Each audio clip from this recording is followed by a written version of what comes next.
To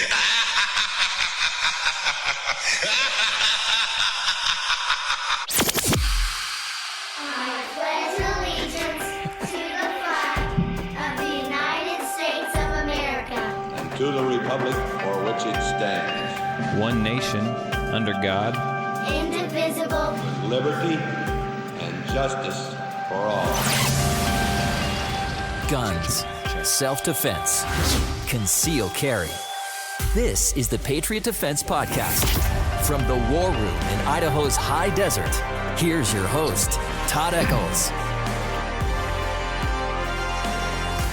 And we are back once again into Saturday evening, and we are tucked away in the war room somewhere in the high desert of southern Idaho. And we're festive today.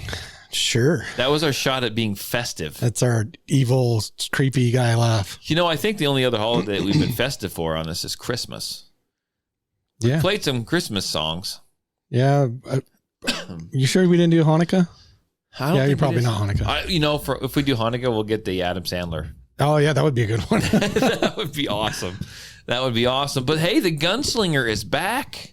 Yeah. It's been a little hiatus, but it's been months. It has been. It's been months. Where you been? What you been up to? The summer months. They're busy. Well, you know how it is. Yeah. Yeah, it they're just busy. happens. I mean, we get most of our good stuff in during the winter anyway, so. Yeah. Well, that's when everyone can make it. In the summers, everyone is so busy. Yeah. I mean, I know you like to go on 4-wheeler trips, and you're probably busier at work. You got a little different position over there now, so staying busy. I know. The old Cajun cowboy. It's hard to get him rousted up in here sometimes. And we're all busy. We all go our separate directions, but got a lot of yard work and stuff. As it gets cold, everyone kind of comes back together, right, to form the nucleus of this cell that we call Patriot Defense. Yeah, the PDPC. There you go. Patriot Defense Podcast. There you go. So what have you done that's been Second Amendment related? You been out shooting at all, or? Not a whole lot, no. I bought one of the new Remington 870s that came out. They're reproducing them, I guess. Okay. Gotcha. Got one of those. I haven't been following, but yes. Yeah. I mean, I'm up to, several ARs now. There you go. Got another one of those. Yeah.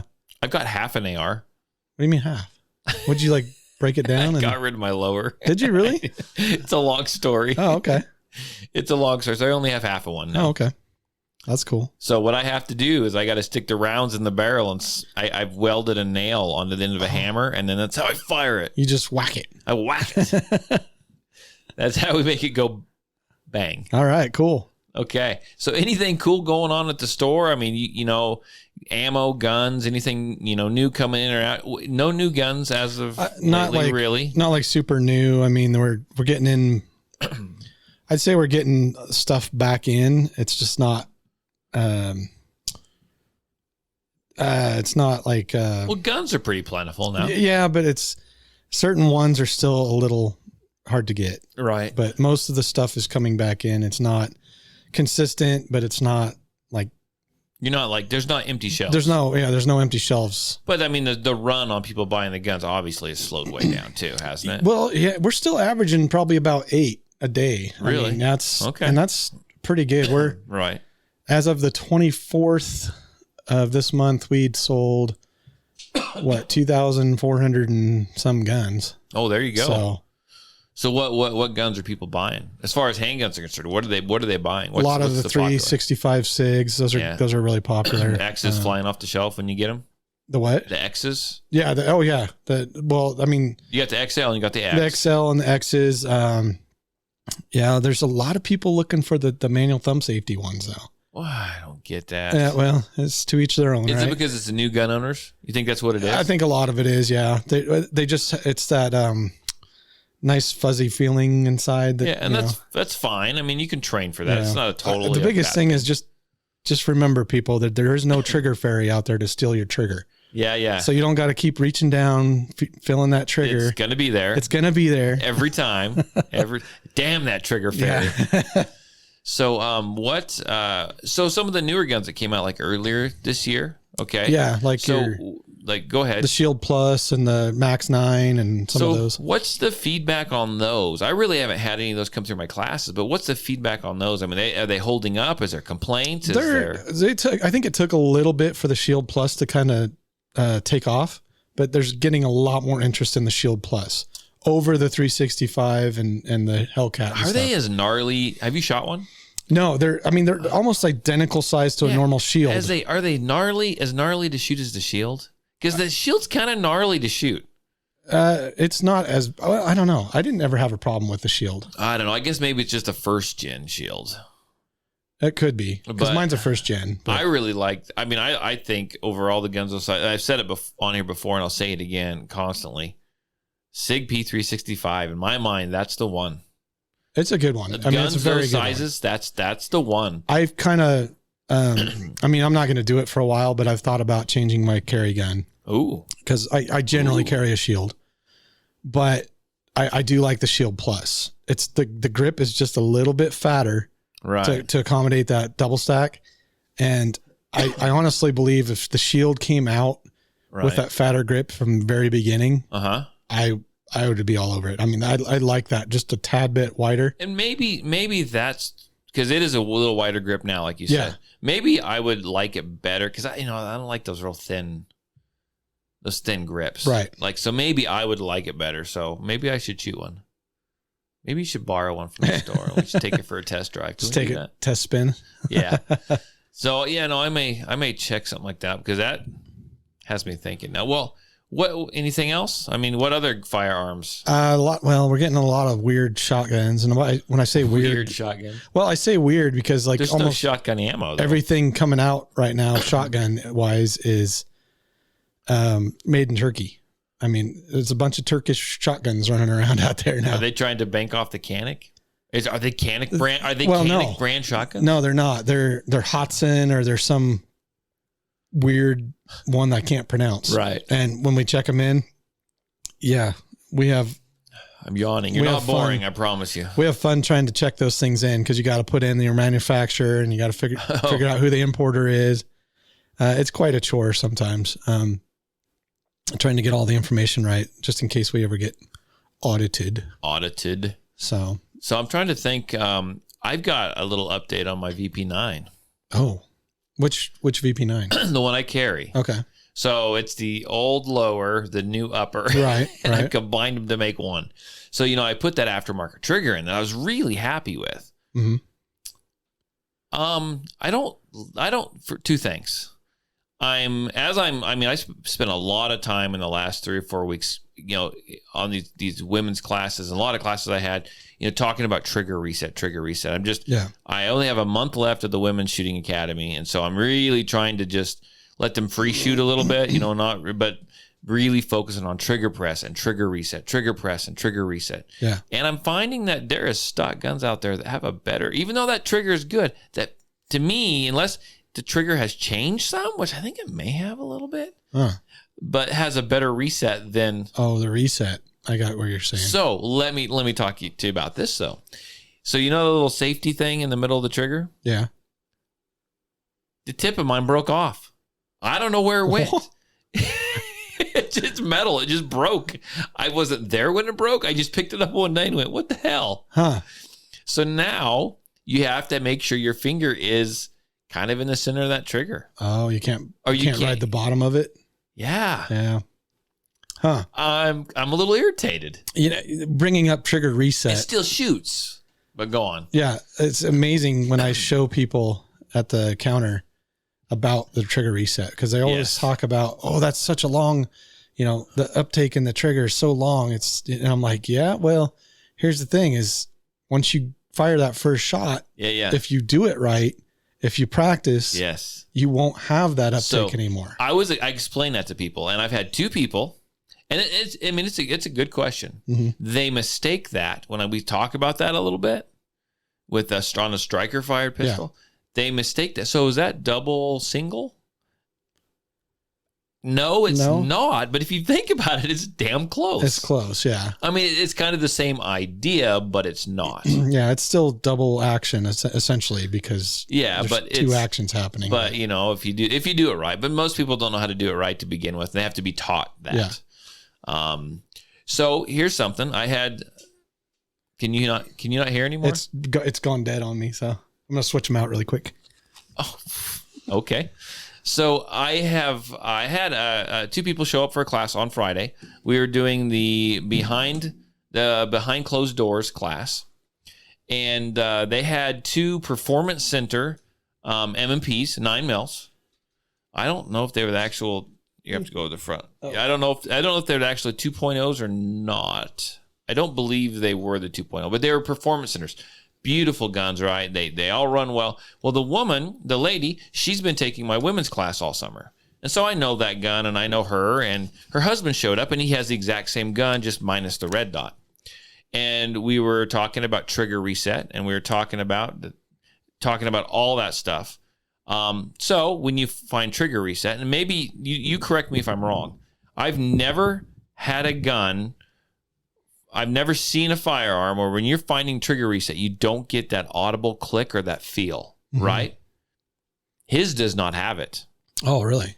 You have to, he was doing great, but he was struggling a little bit because he was trying to figure out where it is. He had to gauge where his finger and like the pressure, you could feel the tension release on the trigger. Yeah. That's what he had to search. And that was hard to do. Huh. When you normally, because everyone has what? Electronic ears, right? Right. So you can feel or hear that audible click. Yeah, it's really tactile or whatever. There's nothing there. There is nothing there. Huh. I've never seen, and they're the same gun pretty much. And so the woman was like, I wonder why his is like, I was like, I don't know, man. They probably put a sponge in there to absorb. I don't know. Something, but it is the weirdest thing ever. There was no, and so it took him a little while. Yeah. But I watch him, and he's trying to, shoot quickly, and he's going to reset, so it's a lot shorter press after that. He's trying to judge it, but every third time he ends up taking his finger clear off the trigger because he doesn't know where to freaking stop that thing. Yeah. Huh. That's interesting. I don't know. But in this gun, literally, this class, he bought the gun at the same time as his wife's. She's put tons of rounds through hers. Uh-huh. He hadn't even put a box of shells through his, a full box of shells, and he brought it to class. The gun ran great. Yeah. But I mean, I think he went through like 400 rounds here, but he could not. There was not that click. Oh, that's gotta suck. Oh, it did. So I felt so bad for him. Yeah. I'm like, I don't know what to tell you. Huh. But we kind of worked with it, and he kind of got it figured out. But that's the weirdest thing that I've ever seen, to be honest with you. I had some ladies today that brought in, I don't know who the gun belonged to, but they were looking for kind of an appraisal on what the gun was worth, but they were also wondering why the trigger wouldn't work in it. And I'm like, okay, let's check this thing out. Yeah. Had to go clear it, make sure it was all that. Got to eject any live round. Yeah, and I can't remember what is Smith & Wesson model. I can't remember, 39 or whatever. 3905 or something? No. Is it a revolver? No, it's a semi-auto. Okay. I like this 6906 or 3 or... This is a double action, single action. Dude, this is modeled after a Smith & Wesson. It kind of looks like that. Yeah. That was almost my first, that was almost the first Kerrigan that I ever got because I just couldn't find one. It's a single stack.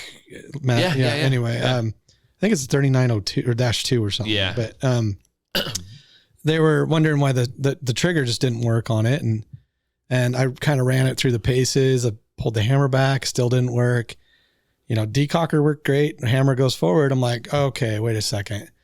And I'm like, I cleared it and there was no mag in it. There was no round and everything. And I started thinking, wait. Had a mag safety. It had a mag safety. Had a mag safety. Yeah. That was like my first thought. And the gal's like, well, I don't know. It just doesn't work. And I'm like, well, hang on just a second. She brought it in a box. Let me look, see if there's a magazine. With some it was a cardboard box with some gift wrapping in it. Yeah. And then the gun was just sitting in there and there was a box of ammo and I had to dig around through the gift wrapping and found the magazine and it was loaded. So I unloaded the mag and, made sure it was clear again before I did anything else. Yeah. And I told her, I'm like, I believe it has a mag safety, but They do. And I checked it out, and sure enough, that's what it was. And she goes, oh my gosh, I thought I was going to have to take it to the gunsmith before I went and sold it, He probably would have charged you $100. Oh yeah. I'm and told you fixed it. and she's like, well, how much can I get for this? I said, well, it depends where you take it. Was it silver? No, it was a blued. Yeah, kind of. I mean, it was beat up pretty 9 good. mil? 9 mil? 9 mil. Yeah.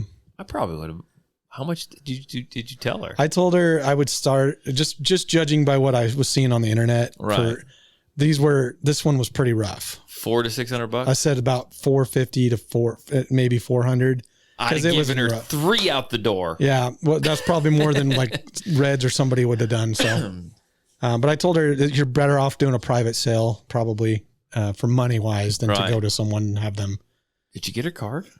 No, but I've always wanted one of those. Yeah, it was. I was tempted because I'm like, man, that is kind of cool. You don't. It's like the old like I won't say Law and Order, but like Law and Order type. Yeah, guns. no, they started making them in. I did some research. They started making them in about like 1950 something, 54. Yeah, and they stopped making them in about 1983. I've shot a few of them and they're shit. But really? I've always wanted, at least the one that I had. Yeah, give me that one. I've always wanted one. It looked, I mean, it was rough, but I'm sure everything functioned well on it, so I'm sure it would fire. Sweet. I'm gonna find me one. I'll tell you what. Did you hear? You haven't listened to the previous podcast, have you? I haven't listened to any podcasts. I've been running gun. I acquired a gun, and I don't have it out here to show you. I'm sure you've handled them before. It's a 380. Okay. Kel-Tec P3AT. Oh yeah. That's not bad. The trigger press is really long, but it's crisp. It's not heavy.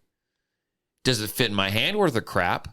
But it doesn't bark. I mean, Tarver's DB9 is like 10 times worse than that 380. Well, I shot that DB9. It about jumps out of your hands. That thing is horrible. Yeah. I handed the Kel-Tec P3AT to a newbie, to a brand new shooter, and they did fine with it. Huh. I think it's funny they called it the P3AT. It's a P380. And the AT, and then they have the P3 or PF9. Yeah. They just play it. Yeah. Well, anyhow, I don't know. I was never expecting to come across something like that, and I don't know. So it's lightweight. Super light, super easy to carry. Like like fit. Not that I'm going to carry it like this, but like fit and disappear in your back pocket.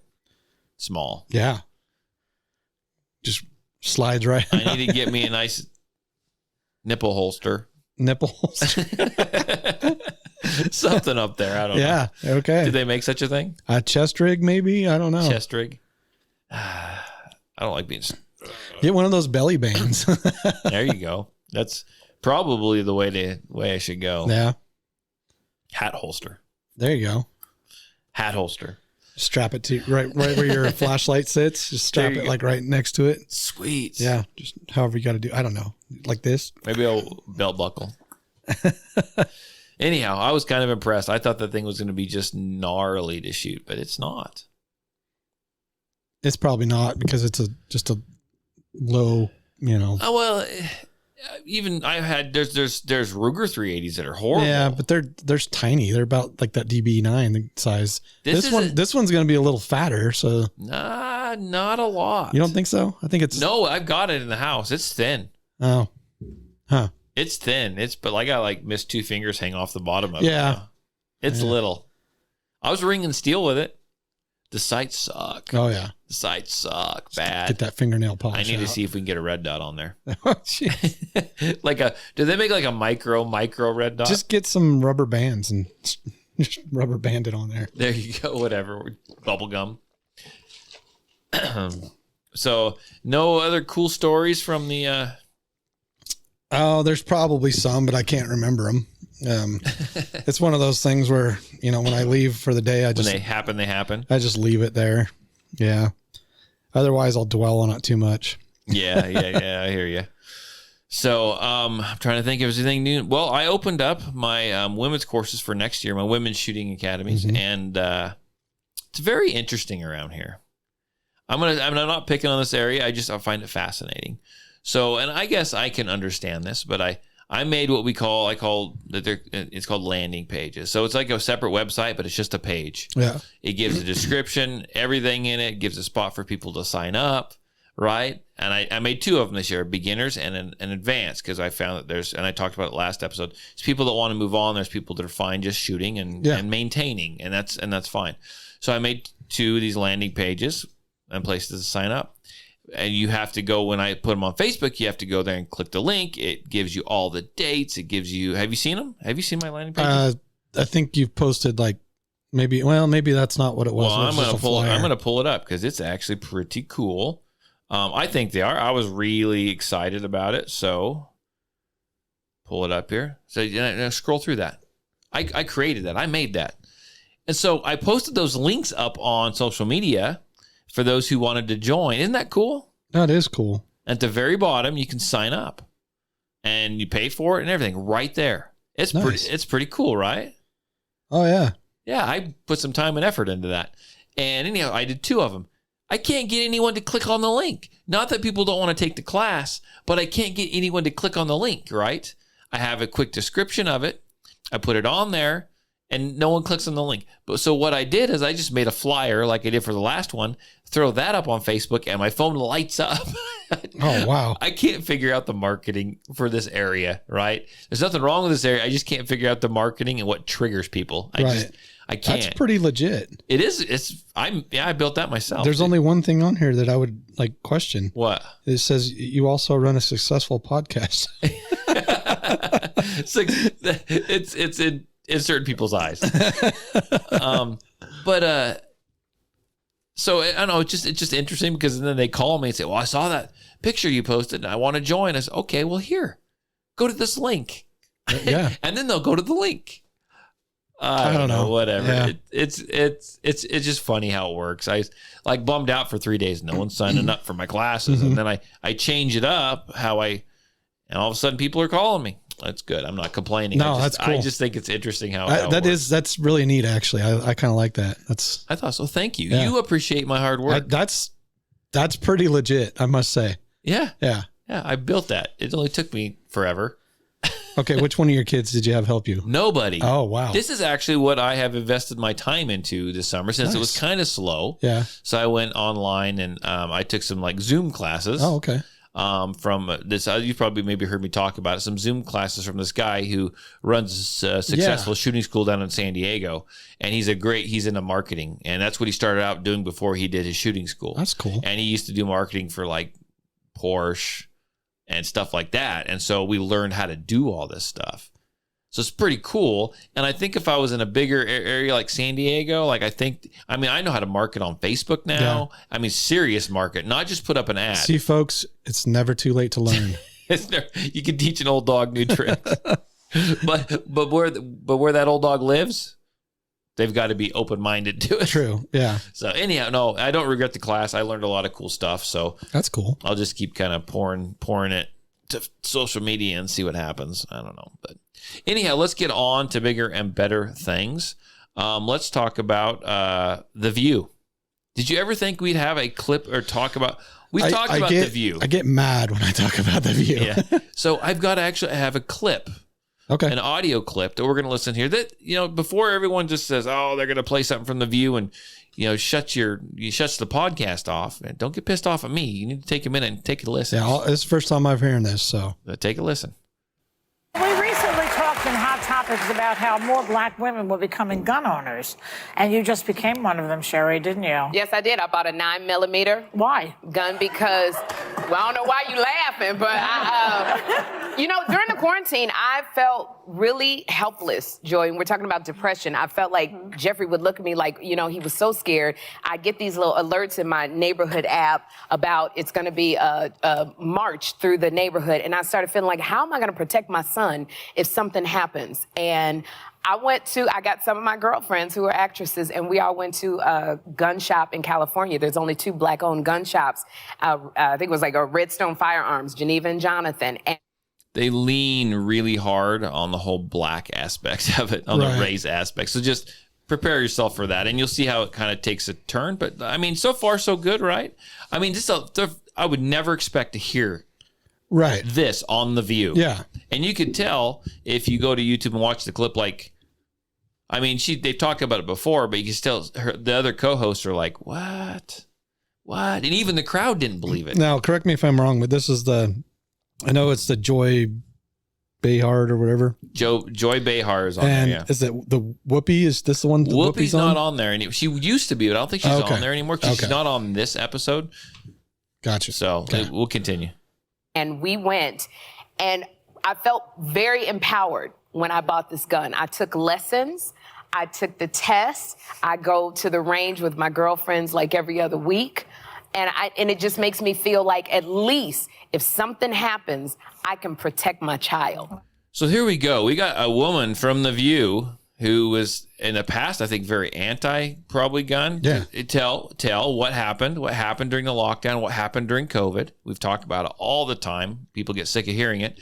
We had a lot of people who were normally anti-gun or people on the left that were fighting against your gun rights actually purchase firearms. Why? Because they were scared. Why? Because their neighborhoods were breaking down. And as their neighborhoods were breaking down, people were calling for defund the police. Yeah. Right? And you actually see, and I'm going to make it about race a little bit too, but you'll see where this goes in a minute. You actually get... you have more black people buying guns, more African Americans purchasing firearms because they live in those areas that are going to be affected if you defund the police. They live in those areas where all these protests were taking place. And you and I always say, even with the police, you still are the first responder. Yes, you are. Yeah. So, and in some of those, during those riots, during those protests, and I don't know if it was necessarily where she was at in California. That's where it sounds like she was at. But in a lot of these cities, they were coming out on the news. The mayors of these cities are coming and said, the police aren't coming. They're not going in there. We're not sending them in there. You're on your own. So. Yeah. I will tell you, I've had so many friends, my black girlfriends also get guns, especially during the pandemic. And they wanted me to get a gun. And as a former federal prosecutor and someone who has been to crime scenes and has seen a lot of gun violence in my career, I know the statistics and that when you do have a gun in your home, you are more likely to kill a loved one or a relative.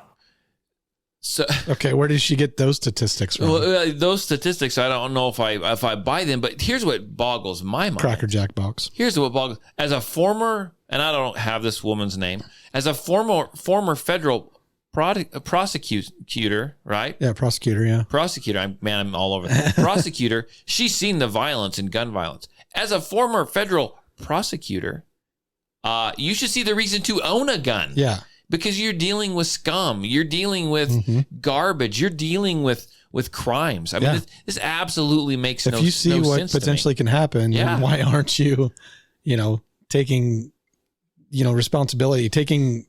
Yeah. Yeah. And as a prosecutor, wouldn't you have a firearm? I would think so. want to say she's freaking lying.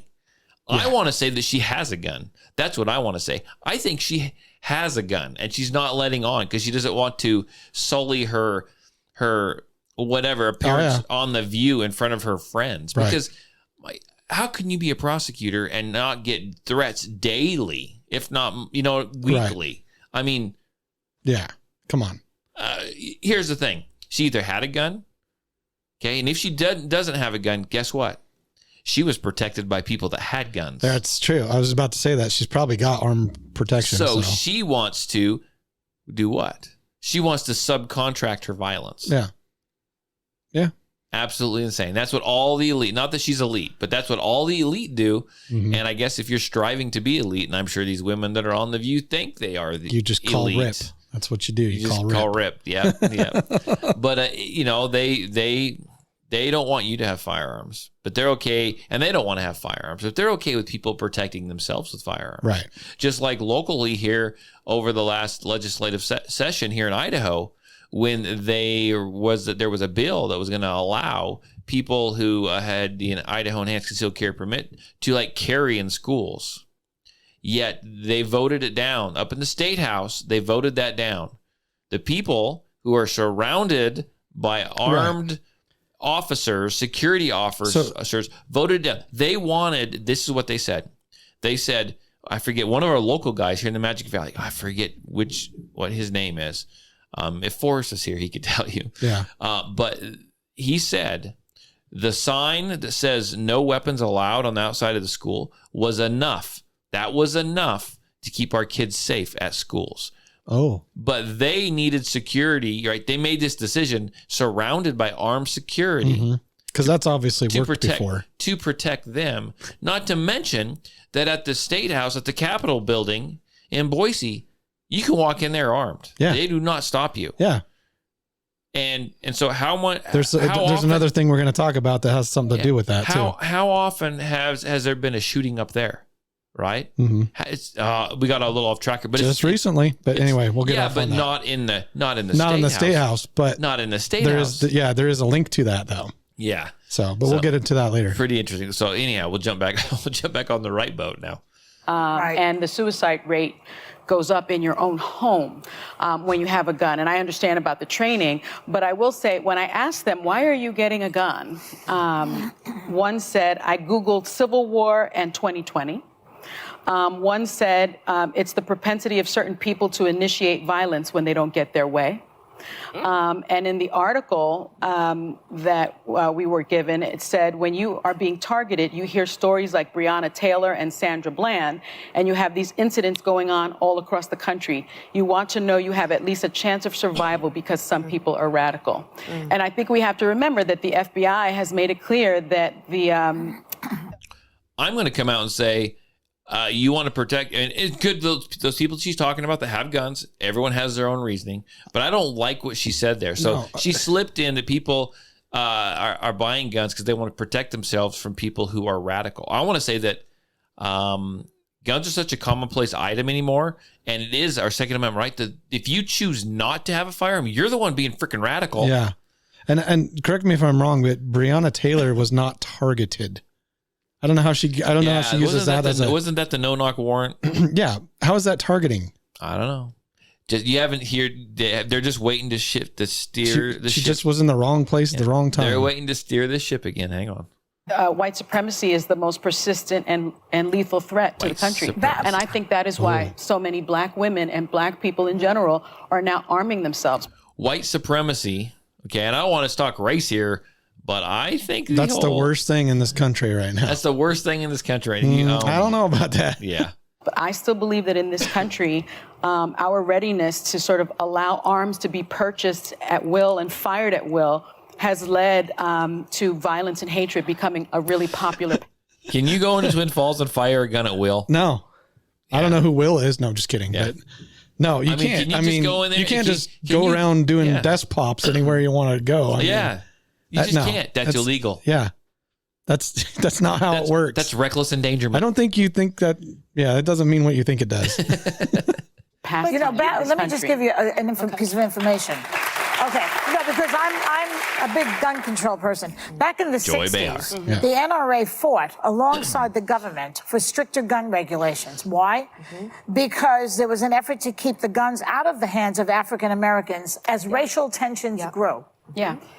They wouldn't even give Dr. King a concealed carry permit, the same man that was killed by gun violence. So if more black people get guns, you're going to see bigger gun control. So I don't understand this because what you guys aren't seeing because you're not seeing the video. So far, the two people that have talked, except for Joy Behar, and she's white as white can be, right?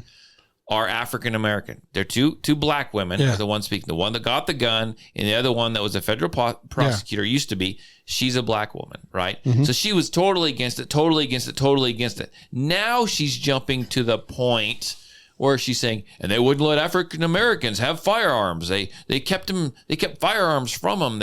They held us down. They wouldn't let us have firearms. You just said you didn't think anyone should have freaking firearms. Yeah. Make up your damn mind. And if they're talking gun control, look at what happens in Chicago every day, every weekend, whatever. Make up your damn mind. There's your gun control. That's working out for you really well. Yeah, they're playing both sides of the fence. And I'm telling you, I'm not trying to make this about race, but there is a specific race that's doing that to themselves. Yes. In Chicago. Black on black violence, people. Yes. Black on black violence. It's not they talk about statistics. It's not white on black violence. There is a little bit of that, I'm sure. Yeah. And there is. I'm not doubting that. But black on black is huge. Yeah. You're killing your own people. Yeah. Why aren't they addressing that? You know? Yeah. I mean, that's just like, oh, it's just Chicago. You know, I'm like, okay. And I'm not trying to advocate. I'm not trying to make this about race. Right. At all. It's just, that's what they're doing. I mean. Oh, yeah. For sure. Yeah. We got to hear Joy's take on this. Okay. Everyone's on the edge of their seat waiting for Joy Behar's words of wisdom. I can't even keep a straight face on this. Laws, watch. And I hear what you're saying, but I'm saying as a single woman, the helplessness I felt. And when I looked at my son and he looked at me like, Mom, I'm scared. Why is that? Why is she, the helplessness she felt. So she felt she had to go out and get a gun. This is the woman that bought the gun. Yeah. She had to go out and buy a gun. Guess what? A firearm, a gun is the great equalizer. Yep. And to be honest with you, it's especially, I don't care if you're black or white or brown, it doesn't matter to me. It is a great equalizer for women alone, yes. period, right? Yeah. I mean, there's a strength issue. There's all kinds of stuff. And we talked about this on the podcast a while back, and I know I had some people that disagreed with me, right? But I mean, I look at my daughters and I look at some of these women in my class, and we had a discussion. And I'm not saying they get attacked more than anyone else, but you know what? They live their life differently, you know, and they have to think twice about walking out to their car at night, leaving a store. Is it in the light? Is there people over there? Or running on a trail? Is that a safe place to be? Should I be there? What's going to happen to me? And I have more and more women ask me, you know, is that a safe area where you go run? Can I go run down there? Is that safe?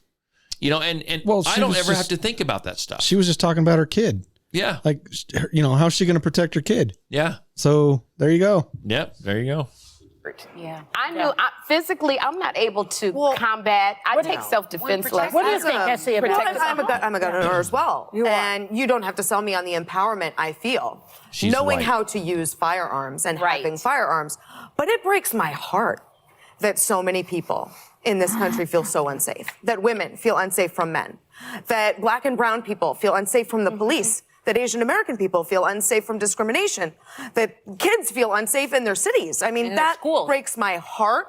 And as much as I love that you are now a proud gun owner and someone who's, I know, going to be real responsible with your gun, it breaks my heart that we are so quick to I don't know if I'm proud. I'm just, that's the only thing I feel like I'm doing. I get it. We have to, I'm sorry. Yeah. We have to go. I feel if I got a gun, I'd shoot myself. I'd be shoot myself in the foot. I'm such a klutz.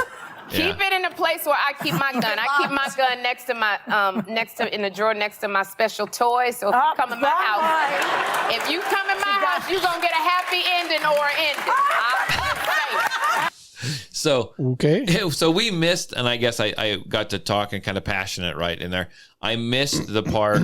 I guess I overlooked the part where Joy Behar said she's talking to these black women that have purchased firearms, and they talked about the rise of blacks getting firearms and African Americans purchasing firearms. And she said, just look, they're going to issue in more gun control because of that.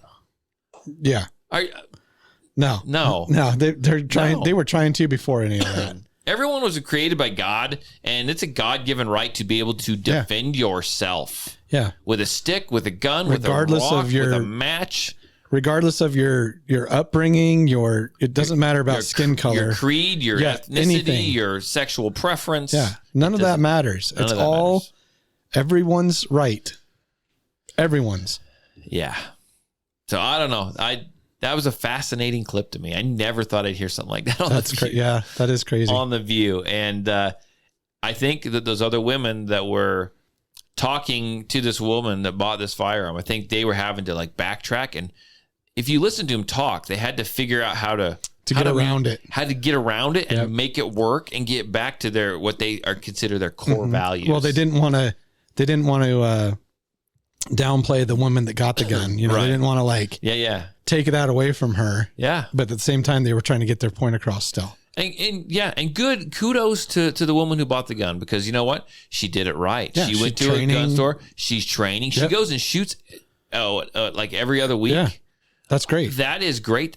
That is, and I love all my students, but that's better than probably 90% of my students do.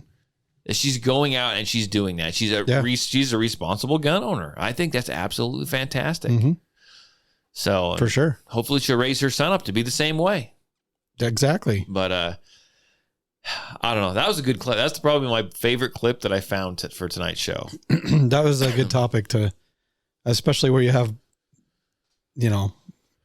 the intrigue of the left-leaning person on The View. Yeah. Buying a gun. Yeah. You just don't hear that. No, you often, don't. So. And she, kudos to her for coming. It was great for ratings, I'm sure. But I mean, she came out and she talked about it, and she wasn't afraid to talk about it. So maybe that'll open eyes for more people saying, hey, maybe I'm thinking about this all the wrong way. Yeah. Pretty interesting stuff. So there was a shooting. Yeah. Kind of close to home. Shooting up in Boise, up at the Boise Mall. And that's honestly, I think they might have said that was like, well, we haven't had we had the thing at the school. So that's a school shooting. But as far as what they consider like a mass shooting in the eyes, I think that was one of Idaho's first. Yeah, probably. And so it happened earlier this week. I forget what day it happened on. I don't remember either. Yeah, but I will say thank you. I had a ton of people that actually listen to this podcast reach out to me, send me emails, send me text messages. There's probably 5 or 6. They asked me, they don't know where I live over here, right? They don't know they just know I'm in Idaho. And they wanted to know if me and my family were okay. And the guys that did the podcast, they wanted to know if they were all okay. And I assured them that we all were, and that was about an hour and a half to 2 hours away from us. And I really, thankful for their concern. They don't know me. They never met me. They listen to me on the podcast. I really appreciate them checking in on us. That was very kind of them. But what has happened, and I don't have the guy's name. I don't even know if I want to mention his name. But there was a guy that, and I don't know, maybe you, as you're looking there, Mark, maybe you can find more information. And there's still not a lot that they have actually released about it. But there was a gentleman that he had a felony out of like Ohio or somewhere. But it was a felony. It was like a theft felony. And so when you're in Idaho, you got that felony. It was only for theft. So in Idaho, you could still purchase a firearm. Now, this gentleman went in to shoot up the mall. We don't know a whole lot of why he was there or what he was doing. This is what I've gathered. So what I've gathered is he spent some time, I don't know how soon before, but he spent some time. He was on law enforcement's radar because he showed up to our Capitol building up in Boise, and he was armed there, which you can legally be armed in the Capitol building. Mm-hmm.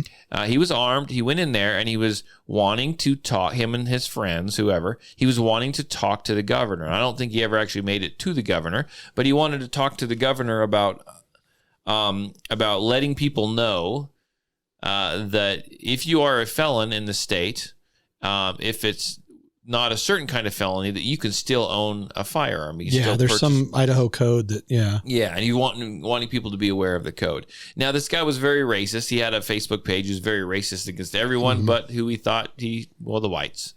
Right. And he was kind of trouble, and I have a feeling he kind of liked to show off quite a bit. Mm-hmm. And I think, the Boise Town Square Mall, that is a gun-free zone. That is a no-carry zone. There's a private business that says no carry in there. And this is what I think. I think he went down there, and I think he had a problem with the security guard, honestly. Yeah. I think, in my mind, I haven't read this anywhere, but this is just Todd thinking, trying to put pieces together. Sometimes pieces where there are no pieces to put together. Yeah. But I think, I wonder if he was so adamant about his Second Amendment rights. I wonder if he went down there at one point and they asked him to leave. And I think maybe he was disgruntled and he went back. And I don't think his intention was to go in there and shoot people up. I think his intention was, he went down there to talk to the security guard. Because the security guard was right there, I guess. And he was the first one shot, I think. Well, yeah. It was either him or the guy from Rupert. So I think he was shot. And then this is just me again. I don't think he was walking around just picking people off. I think what has happened, honestly, is I think that there were ricochets and all kinds of stuff that hit people. That's potential. Yeah, that's a good potential for that. There's no article that I've read that said he went in there and he was just picking people off. We don't even know what kind of gun it was. I'm sure it was just a handgun. Yeah. But I think he was shooting at someone one person. I think he was intent. He had disgruntled. I think he had a temper. They said there was 18 rounds fired in the mall. Yeah. I'm not sure about outside after the confrontation. In the mall, happened, so that's including his and law enforcement.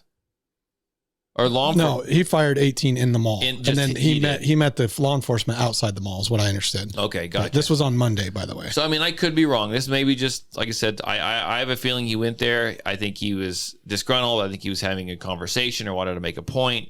And I think that he was a hothead, and I think he drew his gun, and I think it went from there at that point. Yeah, I mean, you can look at his Facebook and all of his stuff. He totally was a hothead. Don't get me wrong; he was still absolute trash, and I'm not. He should never have done that, and he actually had died, and I kind of am glad that he's died. The Idaho State Police actually had him, like you said, on their radar. Yeah. For what he did in the Capitol building and everything. So, and there was another. Some other agency. Well, I mean, I know the security at the mall, but I thought there was another agency involved too that had him on their radar. I don't know.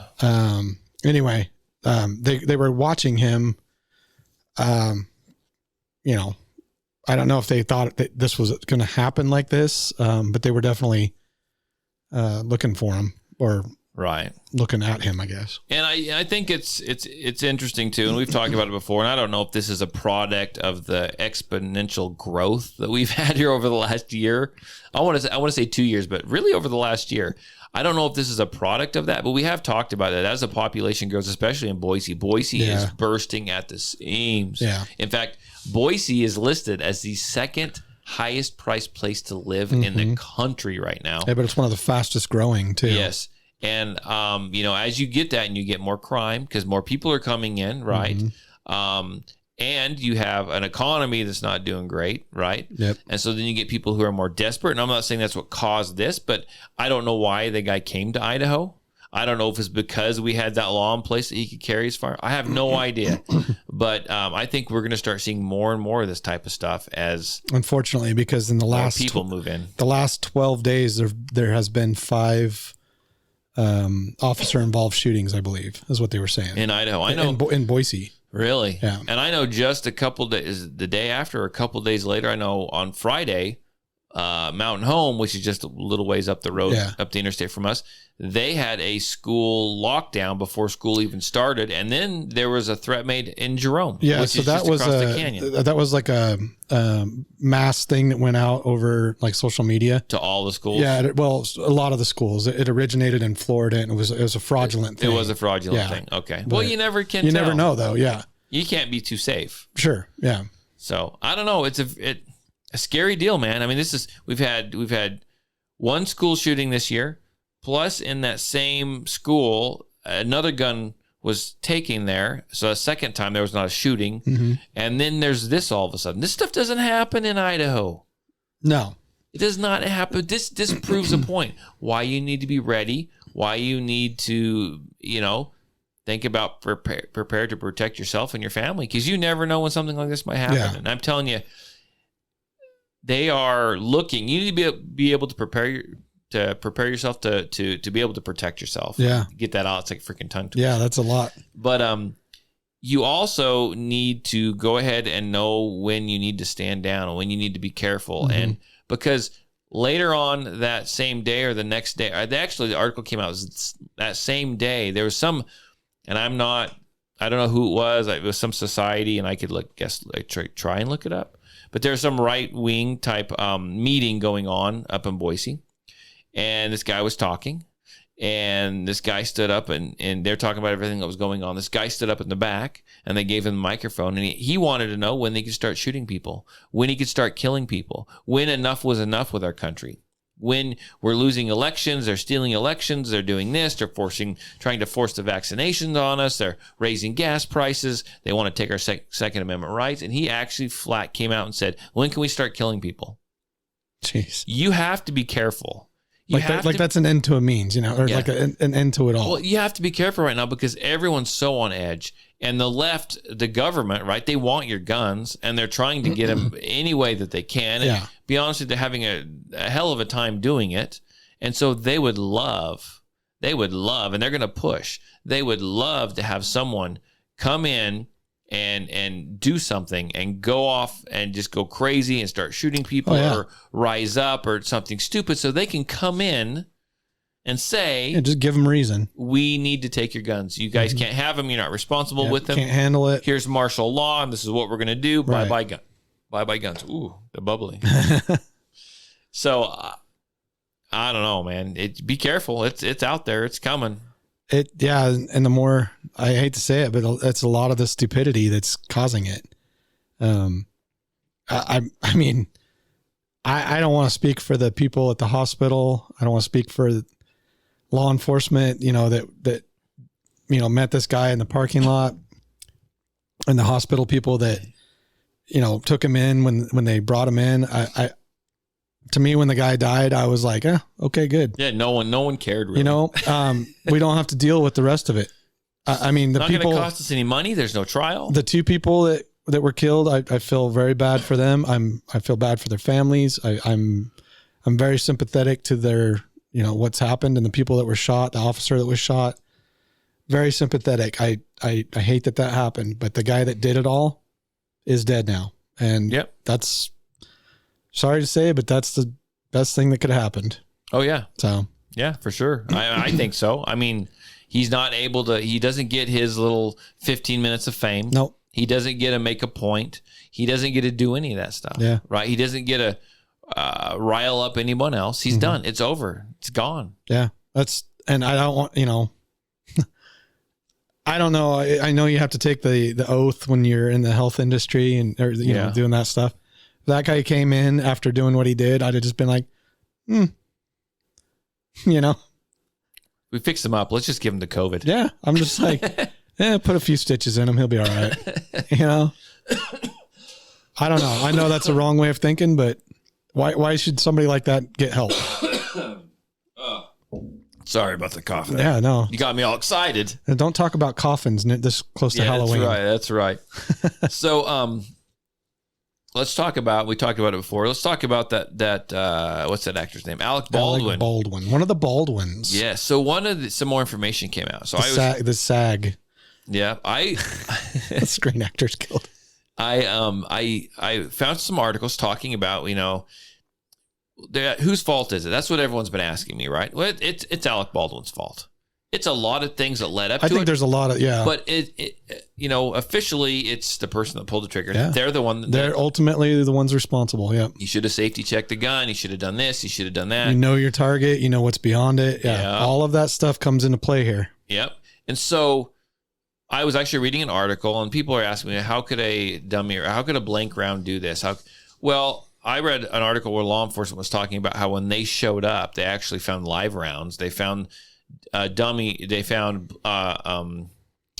blanks, and then they found a dummy round. And dummy round looks like an actual bullet, but there's no powder or anything in it, and it's got a hole drilled in the side of it, right? It's just for camera, visual effects, whatever. And so they actually found those 3 rounds there. And another guy was talking about the fact that after the person was shot, they ran over, picked up the gun, opened it up, and they popped out the empty case, and it was a live round case. So see, something else that I don't think anybody's thought of. I was just thinking about this. Bruce Lee's son, Brandon Lee. He died on the set of The Crow or something like that. This was a long time ago. But what had happened in that situation is the gun they were using, they were firing live rounds out of it, and I think they had like a squib load. Is that what happened? That had the bullet only didn't exit the barrel. Yeah. So it was still in the barrel, and they loaded blanks in it. And then when they fired it, it pushed that. Well, yeah, it pushed that out. That makes sense too, because that potentially could have been something that happened. It was a 44, as it was the caliber of the one on the Crow, and so it makes sense that if they were firing live rounds out of it for the movie or whatever, it makes total sense to me that maybe they would be underpowered loads, and so you have more of a chance of actually having a squib load. Yeah. So I mean, I'm not saying that's what it was, but that's a possibility. I just thought of it. Yeah, I mean, it could have been. You're welcome. No. Who knows? But in my mind, it's his fault. Is he going to go down for it? I doubt it. Probably not. They're going to say it was an accident, of course, even though it was negligence. But it was negligence, but it was unintentional. So that was involuntary manslaughter is what it's going to be, which, I mean, I don't think he actually intended to kill anyone. No, I'm sure he probably didn't. And I'm not saying what he did was right, because it definitely wasn't, but someone needs to pay. Well, you and me wouldn't get off. No, not at all. So there's that. And we filled up the show pretty good today. Do you want to talk about, I got one clip. It's a little boring. Do you want to listen to this judiciary committee? I kind of want to hear it. Okay. I've actually got two clips. We're just going to play this next one, and it's a little dry, but I kind of like it a little bit. So what it is it's a judiciary committee hearing, and he's got Chip Roy. He's a Republican from Texas, and he's making a statement about the Second Amendment, and he is kind of debating Jerry Nader? Jerry Nader, probably a Democrat from New York. So I'll go ahead and play that, and we will talk about it during or after or whenever we damn well feel like. That's right. So there we go. Move to strike the last word. That the gentleman is recognized. Well, as the gentlelady on the other side of the aisle knows, I too live in Texas. Raised my son, daughter to respect firearms. We shoot them frequently on our property. We shoot semi-automatic weapons on my property. I teach my children how to use them safely. I teach them what they're used for, why we have the ability to have firearms. And yes, we use it for hunting. My son shot his first deer. Would the gentleman yield for a question? Briefly. Yeah, very question. What do you use semi-automatic weapons for? I use semi-automatic weapons to kill hogs. I use semi-automatic weapons for sport and shooting on our property. But I also have semi-automatic weapons, and I'm getting to the point. Thank you. Because a semi-automatic weapon is a weapon that you can use for self-defense. It is a semi-automatic weapon that you can use to defend yourself against home invaders, but also, let's be clear, against tyranny. The gentlelady is talking about the Second Amendment in the context of hunting, as if my rights are reduced in the Constitution to a 410 or a single shot or lever action 22, as if that was what was expressly put forth as how we're supposed to be defending ourselves. Yield again? And let me go ahead and finish my time, sir, unless we want to add more time. Very, very quickly, question. I need more time. Will the gentleman give me another 30 seconds? Yes. I'll yield. You said that you could use a semi-automatic weapon to fight tyranny. Sure. You mean you'd use it against American troops? The very existence of American troops shouldn't be acting on American citizens on American soil, because that's what's called posse comitatus. Mm-hmm. And that's illegal. Yeah. You can't do that. No. You can't do that. You can't sick your own military on your own people. The fact that guy is actually asking that question tells you they don't give a rat's ass about anything. Yeah. They don't care. You know, the U.S. military is comprised of people that are they're like you, they're like me, they're all our neighbors. I mean, they're all part of America. They're all American citizens. Why would they go? Anyway. Anyhow, I'm not going to play any more of that clip. It's a good clip, but it's super dry and super boring, and I'm going to go to sleep. But he didn't get his 30 seconds back. No. I like the fact that, he talked about the semi-automatic weapons, and he said, I use it for hunting, I use it for this, I use it for that, and I use it for protecting myself. Yeah. And we have them to stand up against a tyrannical government. Yeah. But like he said, you're not just relegated to a 22 lever action or a 410 single shot. Yeah. Well, who do they think is standing outside the doors of that Judiciary Committee chamber? Mm-hmm. And what do you think they have on them? Yeah. Yeah. They probably still have the walls up around that. They're not too, don't they? Not, yeah. Yeah. But walls don't work. Remember that. Yeah. So, I mean, they're not standing out there with freaking, cap guns. Yeah.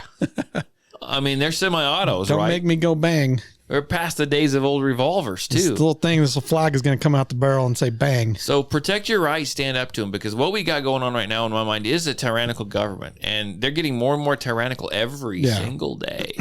Yeah, it's getting ridiculous. It is getting ridiculous. And as they move on and as they move forward and they find out it's going to be harder and harder, I think they're going to rain down on us more. They're just going to become, like I said, more and more The fact that our government is involved in every stinking little thing in this country is beyond me. Like, why do they need to be involved in 90% of the stuff that happens in this country? They want to know when you deposit $600 in your bank account. They want to know when you take out $600 and what you bought. That's none of their business. Hell, I want to know when I deposit $600 in my bank account too. Let me know. That right there, my friend, is gun money. If it's $600 in my bank account, I'm gonna be like, where did that come from? That's like 200 rounds I could go buy. I better go cash that out before somebody knows. Yeah, if it's in there and someone takes it out, I need to know what my wife's up to. Please let me know. No. Anyhow, well, friend, I think it was good getting you on here again finally. I'm glad I texted you. Yeah, you're like, are you working? And I'm like, well, technically, yeah, but only for another 5 minutes. I didn't feel like doing this by myself today. It's getting dark outside. Yeah, I get a little scared. It's spooky out here. You got that big black dog running around out here. I do, that big old black dog. But no, I appreciate you coming out, Mark, like always. And I guess we're just going to finish up with a little business here. I tell you what, if you guys got comments or questions or anything, and whoa, easy now. Whoa, got a little ahead of myself there. Yeah. Put the brakes on. Put it on. I gotta do a shout out. Kind of a shout out. There is a gentleman. Do it in Chinese, it'd be funnier. Oh, okay, never mind. So there goes all our listeners. So we got a Joshua, I don't know how to say his name. Joshua Joshua. Anyhow, okay. You've emailed me and you've now text messaged me. And I saw your email about a week ago and I did not respond to it because, frankly, I forgot. I did receive your text message today and I will be responding to you. So don't give up the ghost. But see, I'm using this as a fact that I will respond to you. Call me, text me, area code 620-794-6223. It's area code 620-794-6223. 6223. And I usually respond right away, but I think I saw Joshua's thing when I was driving and you're not supposed to look on the phone anyway. Right. I glance at it and I'm like, okay. And then I get to singing like Duran Duran and oh yeah.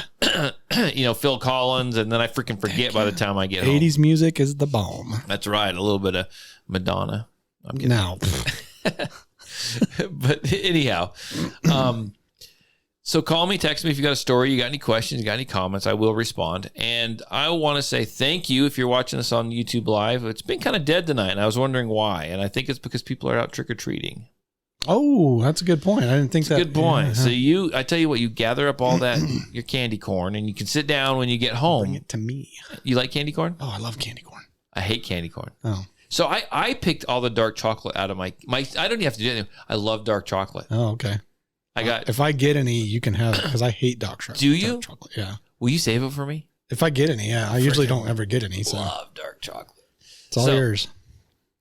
Save the dark chocolate for me, everyone. Send it to me. You can send it to me at Patriot Defense, P.O. Box 124, Filer, Idaho 83328. You better be careful because they're going to send you like dark chocolate with razor blades instead. I'll check. I'll give it. I'll let my kid try it first. There you go. So that's how you're supposed to do it. I right? melt it all down, and so if the microwave burns up, we know that there's metal in there. Yeah. Well, anyhow, I like dark chocolate, so send that to me. The darker, the better. But where was I at?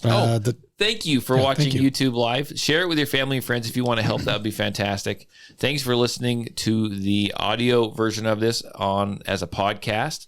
Do appreciate that, and thank you to all those who have joined the Patreon. All the patron members, I do appreciate you. I appreciate all your support. And I did get 2 more videos up this last week now that I can actually talk again. I got some videos up. Then remember, if you have joined Patreon from the beginning, from here till the end of the year, you are going to get put into a drawing for a raffle for a lifetime Patriot membership at Front Sight over in Pahrump, Nevada. And whoever I draw out of that, I will transfer that over to you. Once again, that is a lifetime Patriot membership. And there's a handful of classes that you can go and take whenever you want, as many times as you want, till you die. And I think you can actually transfer that thing too. When you get older and you decide you don't want to do it anymore. Nice. But get signed up. It's like $5 a month. It's cheap. Can I just say something really quick? Yes. If you're listening to this in your car, honk your horn right now. Okay, we heard. I hope they did it. But I think someone out there a half mile away on the road, right? So yeah, if you sign up for that, we'll get you put into that raffle, and you can enjoy those videos, those how-to videos and whatnot. And sometimes I throw out extra podcasts. I didn't get an extra one. Maybe there's still tomorrow. I throw out a little extra ranty podcast on there sometimes. Yeah, you can do a trick or treat podcast. There you go. Trick or treat. Trick or treat. Smell my feet. No? Give me something good. Never. Okay, we're done. We're dragging this out. We're dragging this out. But thanks for all your support. If you do not want to become a Patreon, I understand that. That is quite all right. But if you want to help the show grow, still go share the show, and that is enough for me. Share the show on social media. Share it with your friends.